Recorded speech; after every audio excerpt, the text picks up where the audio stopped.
आदाब, मैं हूं अरताज सैयद। उम्मीद है आप सब खैरियत से होंगे। भाई कल जैकी चैन की एक फिल्म देखी तो पुराना वाकया याद आ गया। मैं भी कराटे सीख रहा था। उन दिनों मेरा एक दोस्त मेरे पास आ गया दरवाजे पे और मुझे आवाज़ें देने लगा, अरताश अरताश अरताश, बाहर आओ। मैंने कहा भाई क्या मुसीबत हो गई? कह रहे हैं, अरे यार झगड़ा हो गया, लड़ाई हो गई, तुम्हारी ज़रूरत है। मैंने कहा मैं क्या करूँगा, मैं सुल्तान राही हूँ क्या? कहेंगे नहीं नहीं नहीं, तुम कराटे सीख रहे हो। मैंने कहा अरे तीसरी क्लास थी मेरी कल, कराटे सीख रहे हो, तुम्हें ननचाकू चलाना आता है? अरे ननचाकू चलाना आता है भाई, तीसरी क्लास थी। कहेंगे नहीं नहीं, चलो। दोस्त था, क्या करता, जाना पड़ा उसके साथ। भाई कोई 15-20 लड़के खड़े थे सामने। मैंने ननचाकू चलाना शुरू किया। 3 बार मेरे सर पे लगा, 2 बार उस लड़के के सर पे लगा, और फिर दुश्मनों में से एक लड़का सामने आया और उसने कहा कि यार दफा करो, सुलह कर लेते हैं।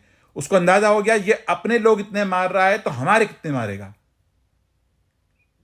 क्या अजीब सा माहौल था, क्या सीन था भाई।